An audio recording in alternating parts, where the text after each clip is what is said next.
Welcome to this guided quiet time, written and hosted by myself, Warren Walker. I differentiate these tales from ASMR or from guided meditation because they do not fulfill the purpose of either. These are meant to be quiet, quaint, easygoing, and cozy fantasy stories for you to fully immerse yourself into. While not explicitly made for you to fall asleep to, they are designed to relax you and pull you from the real world and into a fantasy world. It's okay to fall asleep. You can come back to any of these tracks so long as it suits you. But given the content of the material, it is not recommended for you to listen to any of my guided quiet time series while driving or operating heavy equipment. While these are not specifically made for children, there's no content within the bounds of this series I think would be objectionable for them. Were this a movie, it would be PG. Were it a game, you could expect it to be E10+. That being said, let's get into it with a relaxation exercise to fully immerse yourself. The first step is to get comfortable. Feel free to pause the video now to get optimally adjusted to your comfort. If at any point in time you need to physically move in order to be more comfortable again, that's okay. Nothing is ruined, the experience will go on, and you will forget about this interruption soon enough.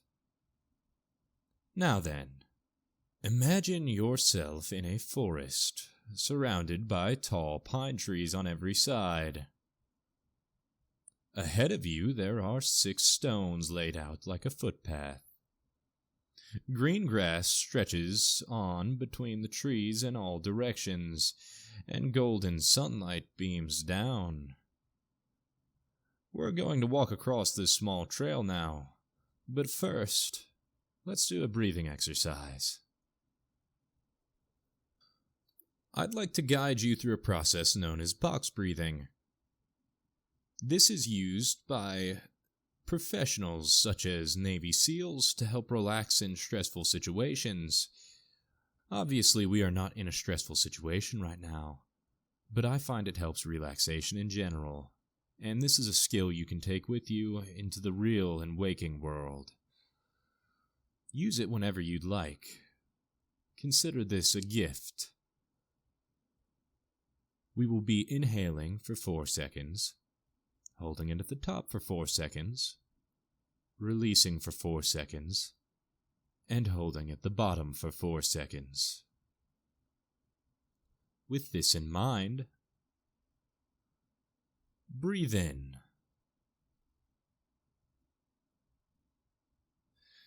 Feel your physical body strongly wherever it may be, every limb, every muscle.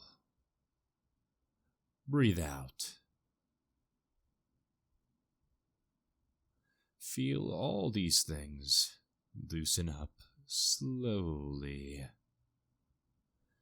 Breathe in. You catch a whiff of pine drifting in your nostrils as your connection to the world of imagination grows.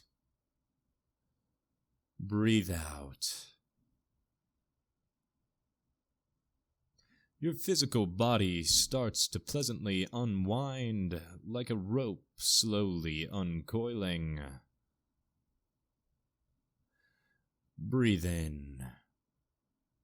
You can feel wind against your cheeks and practically hear the chirping of birds. Breathe out. You feel especially those forgotten about muscles start to relax. Your face droops, your fingers tingle a bit, as do your toes. You may breathe normally now. Looking in the mind's eye, you see the footpath ends in a small wooden door. Walk on my mark.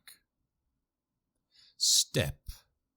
You feel every muscle in your physical body pulsating in your leg, as if you were really moving, yet stopping just shy of activating them. Step. The other leg is exactly the same. It should feel like a slightly pleasant burn, or a tingle. Now with even less effort than the first time. Step. Your imaginary leg meets with the stone footpath. You step again. Step. Now your physical leg feels like a ghost, and your legs in the mind's eye are solidifying. Reaching out, you knock 3 times with the right hand, because it's polite. With every knock, feel the wooden door reverberate through your arm. The vibrations slowly disconnect your physical arm, allowing you to grow more and more immersed in this world of imagination. Now, with your left arm, you pull the door open, and as it groans on its hinges, your physical body becomes so loose you hardly feel anything on it at all. Ahead of you now is a stone stairwell. There are 10 steps on the stairwell. Before we begin, let's just shake off all remaining attachment to our physical body with a little bit more breath work. Feel free right now to adjust physically anything you need to before we delve in. Breathe in.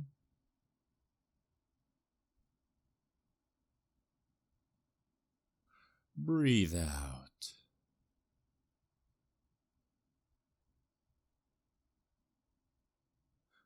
Breathe in.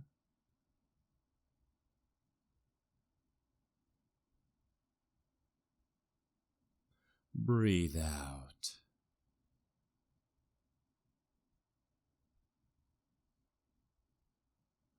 Breathe in.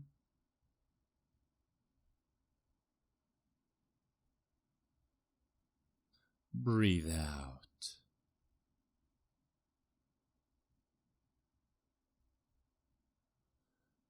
Breathe in.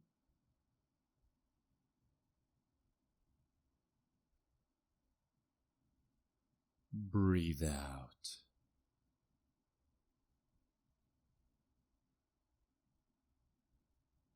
Breathe in.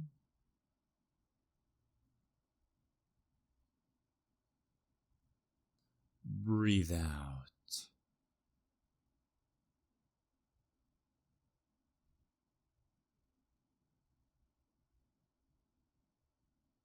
Very good. Now, using only your mind's eye, let's climb to the top of this stairwell together. Step.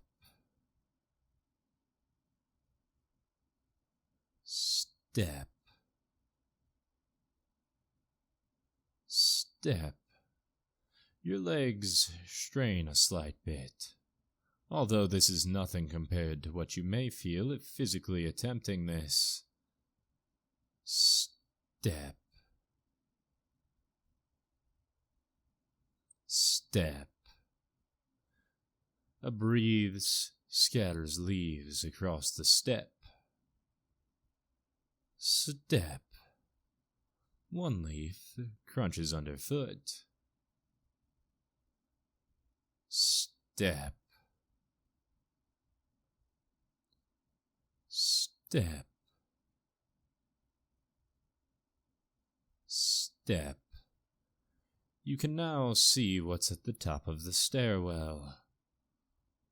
A large, circular portal, shimmering and golden, held in place by branches grown to contain it. You can hear a slight hum radiating from the portal. Step towards it, You can feel its energy, calm and soothing, radiating into you. You advance towards the portal, now in full control of your imaginary body. Reach out, touch the portal, and enter. It's thick as you enter it, as if walking through water. But slowly, it gives in to a golden mist obscuring your vision, enveloping you in warmth.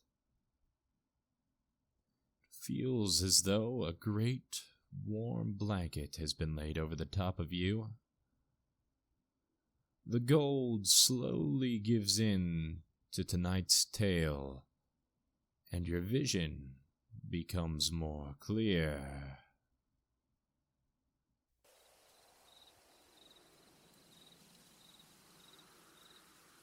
You walk down a path made by laying wooden boards over the muddy ground, preventing your foot from submerging in the moist earth. The air smells of dirt and grass as a chilly breeze blows wispy fog through your path. The trees surrounding you are dead, and they reach towards the cloudy moonlit sky like a witch's fingers. It should feel spooky, but there's nothing there to make you feel any bit of uneasiness. You are having more than a pleasant walk through the forest, as you hold in one hand a lit pipe. Feel free to toke it at any time as you take this stroll.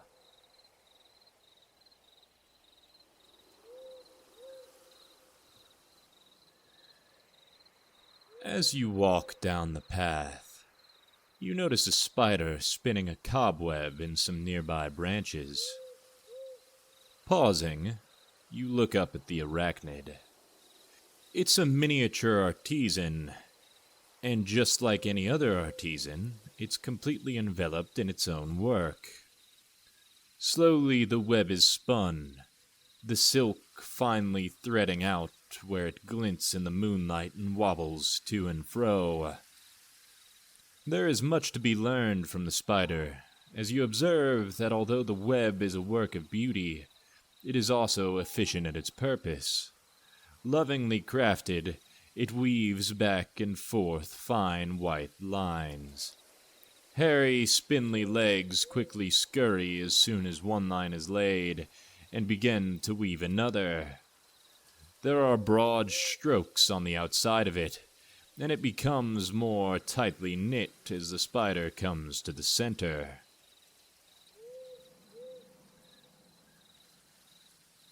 The creature slowly crawls to the corner of its web, contented in its work. It sits there looking happily on the fruits of its labor. A stray gust of wind blows through, causing the branch on which the web is built to sway, and the web itself wobbles. Yet, as the branch settles in, the web is still intact. The spider looks at you now, its 6 eyes set in a look of what appears to be triumph. You can't help but smile at the toil of the creature. Such a beautiful thing as the cobweb, so loose and easily destructed, yet so well made at the same time. It has an artistic beauty of it that most mortal men could not hope to achieve in their wildest fantasies. And yet it is also an efficient trap, designed with a purpose in mind. This is the writing of nature, wrapped up in a scrawling font only readable by the eyes of those who pay attention. Smiling, you continue down the path.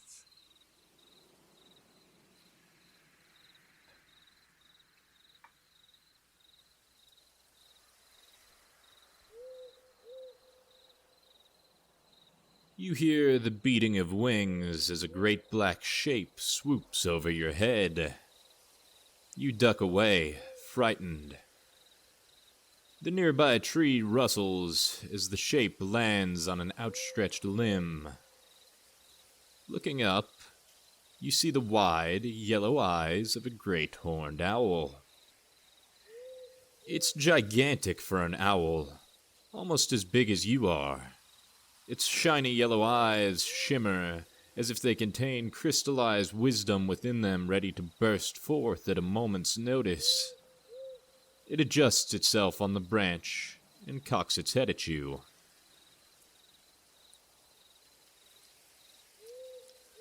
"Where do you go, traveler?" the owl asks. "Ooh, that's very interesting."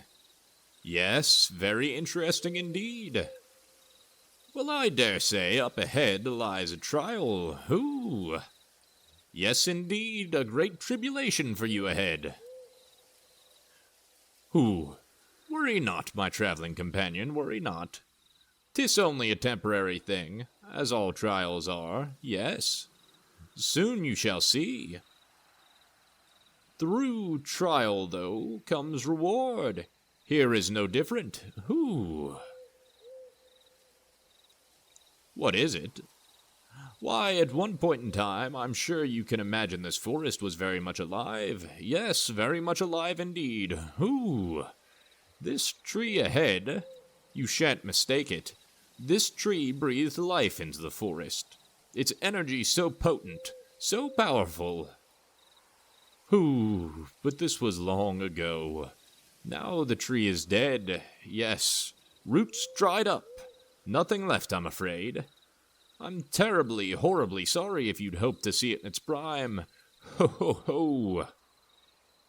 It is still majestic and beautiful, though, just in a different way.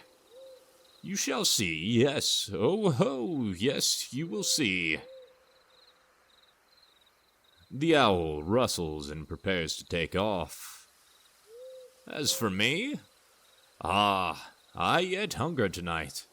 I must feed still, yes. I'm sure our paths will cross some other time, as the winds take me to and fro. Farewell, lonesome traveler."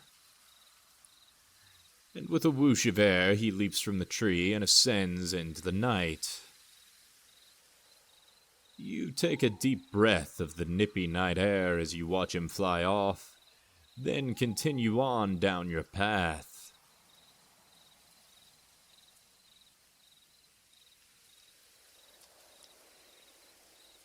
Up ahead of you, you notice a small light illuminating the pathway. It's a greenish-blue tinged light that's soft and would have been entirely unnoticed were it daylight out. Cautiously, you approach with your hand wrapped around the hilt of your blade. All fears are quelled once you grow closer to the light and recognize it for what it is: a small group of fungi. 3 pale green caps sprout from beneath a tangled mess of roots, breaking upwards and stretching towards the sky. Their exterior is almost fleshy, and it produces a warm glow which sheds a twinge of light on the surroundings. It makes you happy, seeing these small living beings which have managed a life for themselves in spite of all the spookiness surrounding you. You consider for a moment to pluck one and eat it, but then they would be ruined and their tiny light would be no more. As you stare, you become more and more enveloped. You begin to hear the faintest notes of a song begin to tickle your ears. You almost tense up again, but the song is so beautiful. It's little more than a slight humming filling the air, but as you listen, you begin to detect something definitely intelligent behind it. It is rhythmic. It is soothing. It is expertly designed, and it is comforting like a hug from your mother. You notice the lights of the fungi ebb and flow as the song does, and you realize the little toadstools are singing the song to you. Smiling to yourself, you continue down along the path you're going, the tune still ringing in your ears long after you're gone.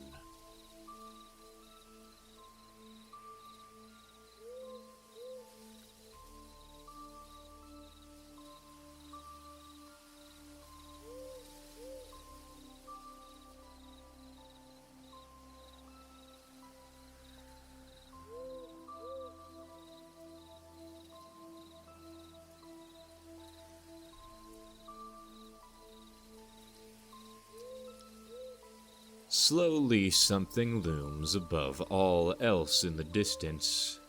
Its great branches stretch higher than any other tree in the forest, towering over everything around it. As large as the tree is, it's not particularly menacing, but rather feels soothing, as if this large tree were stretching its limbs to shield the whole forest as best it could from harm. As you get closer, you can now see details on its dead and knotted figure. It's very large, so you suspect it would take around 5 minutes to walk the circumference of it, and taller than any tree you've seen before in your life. It is a dark ashen color, and the front of the tree looks as though it had eyes carved into it. And in the center of the tree is a gaping hole which looks something like a mouth. The pathway ends here, disappearing into the tree's yawning orifice.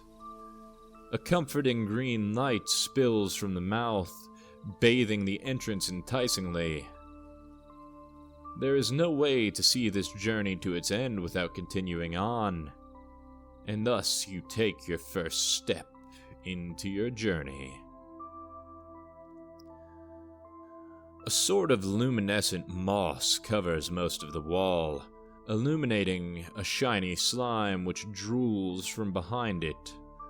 The room is large, easily larger than any commoner's house, and yet still is not the whole circumference of the tree. Twin spiral staircases lay before you, carved in wood, the railing overgrown with the moss.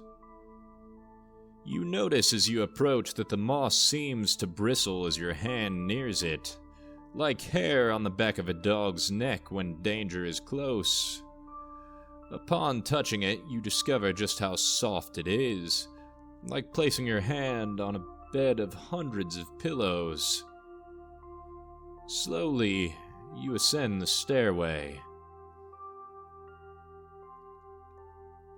The next room is bathed in the warm green light, same as the first. Only this one confuses you. It's devoid of any kind of furniture or clear path forwards.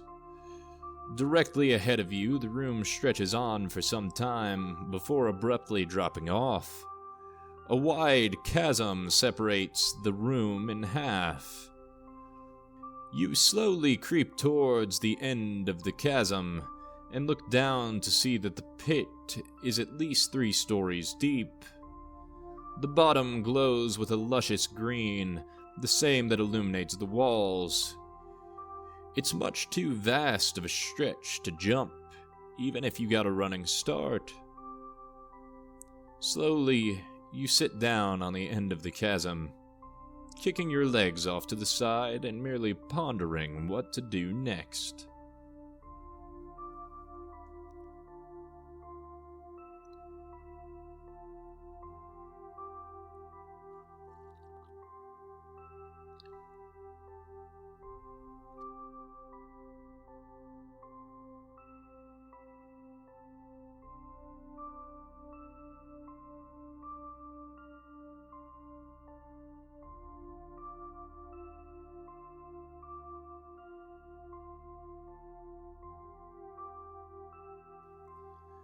You look down at the bed of moss far, far beneath you. As you stare into its luminescent form, you realize there is but one way forwards. A knot grows in your stomach as you scoot closer to the edge. Then suddenly there is nothing beneath you, as you allow yourself to plummet downwards. There is a twinge of dread, but at the same time you feel so free, like a bird jumping from the nest for the first time. Such is your journey down. You are plummeting and gaining speed.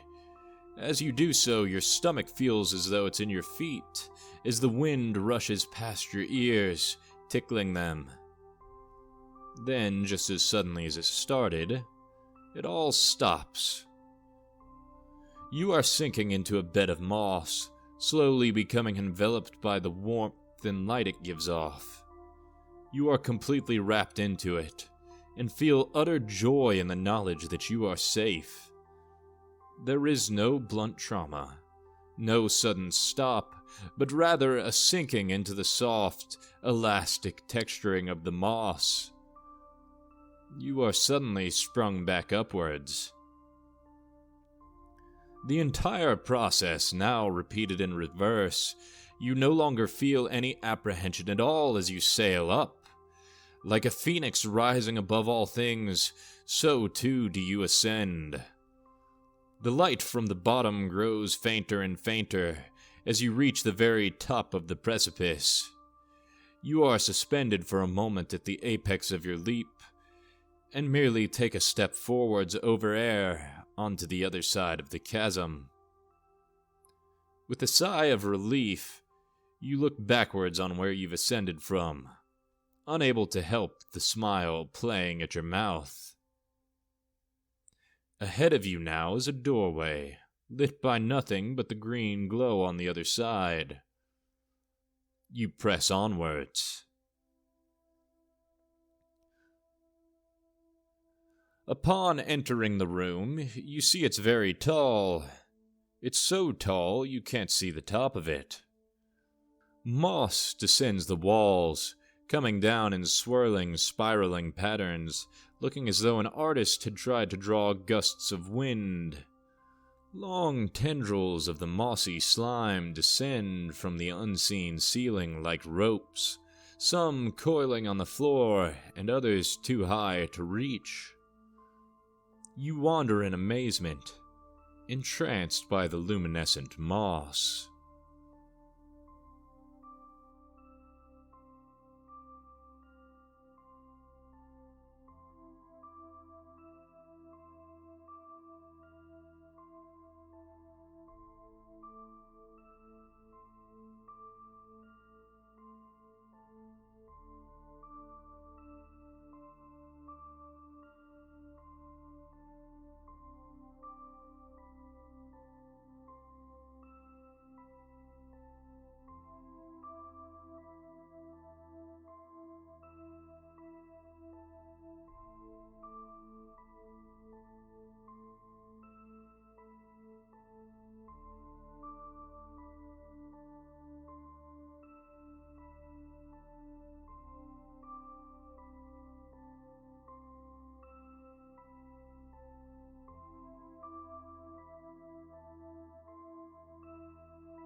Your amazement is suddenly shattered as something suddenly slams into your foot.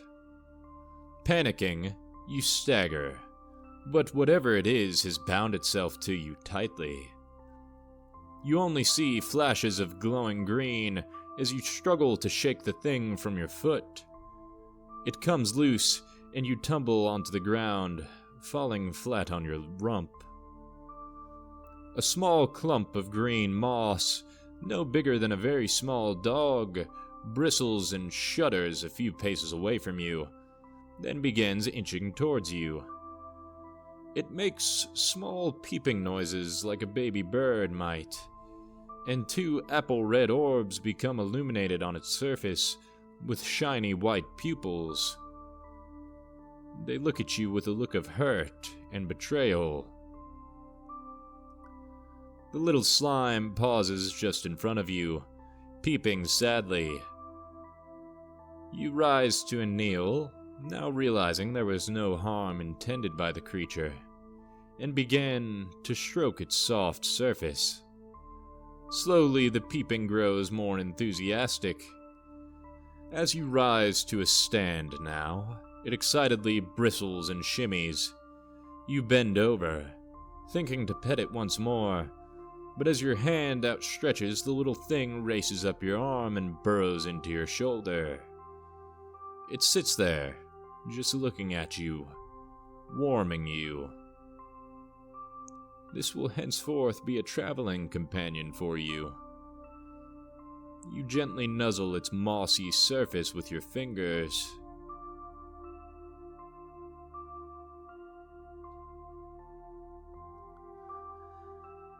Now turning to the problem at hand, you see but one way up.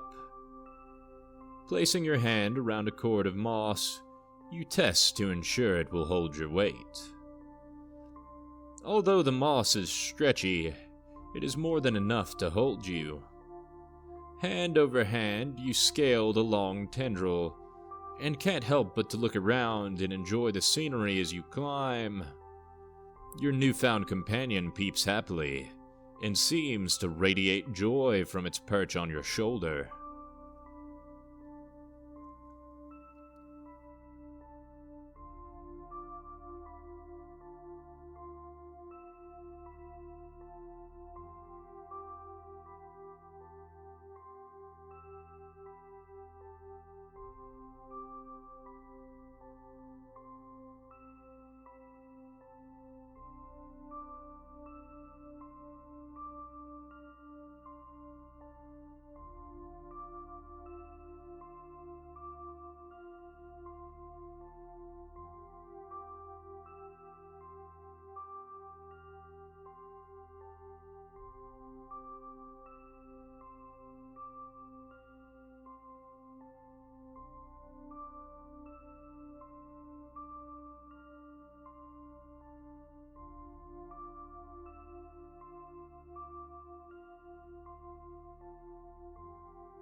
You reach the ceiling and see nothing but a small ledge leading to a door so tiny you'll have to crawl through it. You climb across the strands of moss like a monkey and step gingerly onto the ledge. Now lowering yourself down to all fours, you look into the chamber ahead of you. It's pitch black with no light to be seen. Determined, you start to enter, but just before you're in, your little companion leaps from your shoulder and treks on ahead of you. His own luminescent glow illuminates the walls, where the wood is intricately carved with portraits of birds, bees, wolves, bears, foxes, flowers, trees, and nature. You crawl through the tunnel slowly but surely.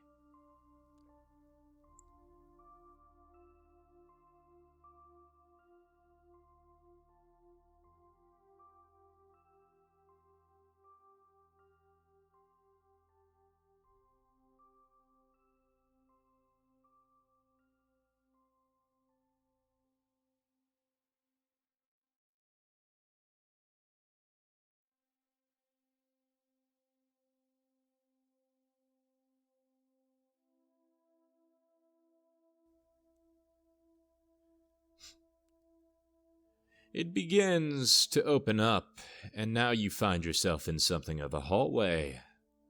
The hallway is large enough to stand up straight in, and large enough for 3 men to stand abreast in. The walls are lined with more of the glowing fungi you saw earlier in your journey, illuminating your path and humming their song. You walk through the chamber, the sense of wonder and mystery growing as you trek. The urge to eat one of the mushrooms becomes almost too much to bear, and seeing how there are so many here, you can't help yourself. You pluck a mushroom from the nearby wall and devour it. It tastes almost like cherries, sweet and soothing. As it goes from your throat to your stomach, you feel immediately a sense of calm enveloping you, as if you can see the future and know everything will go all right. You understand that you are merely a small fish in the stream of destiny, and that you are utterly aligned with the current. There is no fear, no worry, as you sink into the love of the Creator. Now you exit through the portal at the end of the hallway, and your breath is snatched from you. There's a large round balcony with a guardrail set about it, and a small wooden chair in the middle. It overlooks the whole forest, thousands of trees washed in moonlight. They are beautiful even as they decay. The mountains off in the distance reflect the splendor of the full moon, their outline gleaming like the blade of some long-forgotten hero. Then you seem to take in for the first time the stars, all set in place in the bowl of the heavens, twinkling and glimmering, singing. They remind you a little bit of your newfound companion. You sink into the chair and just take it all in, as the little clump of moss excitedly peeps and darts about the balcony.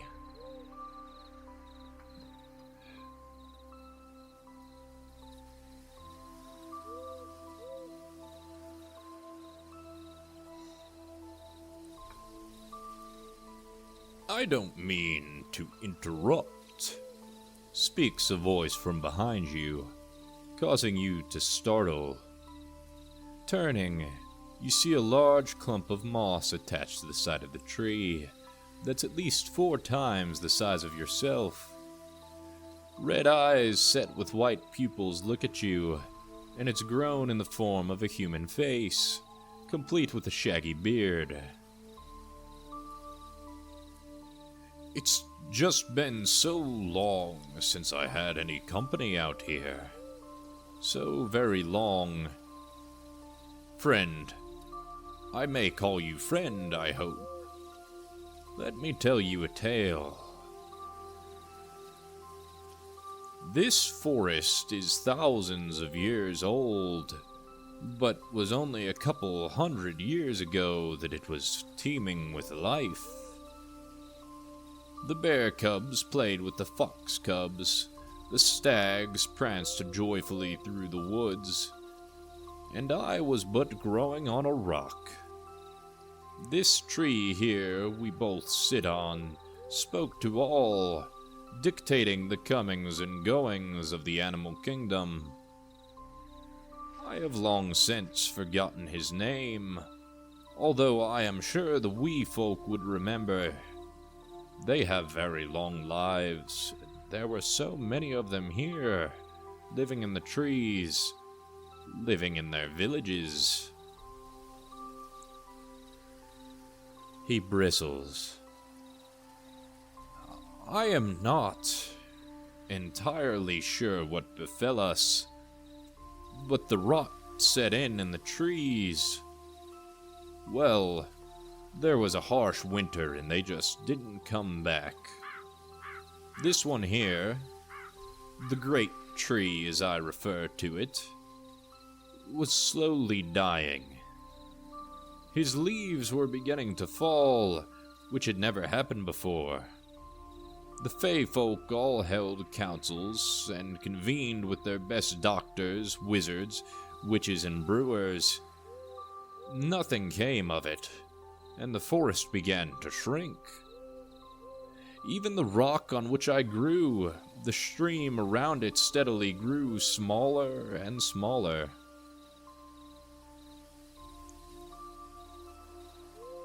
So I hatched a plan. Leaving my rock, I made my way to the tree. He was a sight. Almost no leaves left on him. His canopy all dried up like you see now. Hardly even talked. By now there was but a few trees left living in the forest, and most of the animals, even most of the wee folk, had simply moved away. So, unbeknownst to him, I crawled inside his mouth, thinking to lend him some of the life which I so readily had available. I grew, and I grew, and I grew. And in the end, I did it for nothing.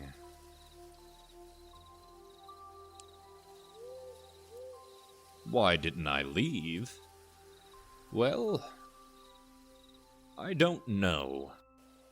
It just seems such a sad thing for all living beings to forget how things were, to preserve the memory of what was once such a vibrant place is my task. Even if I sit here for eternity alone, I think this memory is worthwhile. Worth cherishing. Don't you agree? The little moss cluster at your feet now peeps. The big mossy face smiles and chuckles a bit. Ah, you have found Mossingbert, I see. Yes, he is an essence of me, split away some time ago after an adventurer cut one of my cords. I had wondered what became of him. He seems to just wander about down there. Mossingbert peeps again. Oh, you wish to go with this one? It peeps affirmation. I see. Well, I see no wrong with this. Just do take care of one another. You sit in silence for a few moments, contemplating.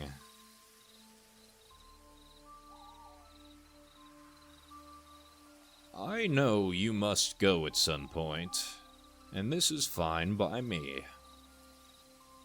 Just do visit again sometime, friend. I long for company.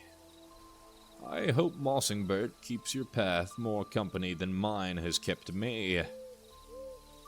Ah, well, that's the way things go. Not always how we pictured them, but always right as they should be. Eh?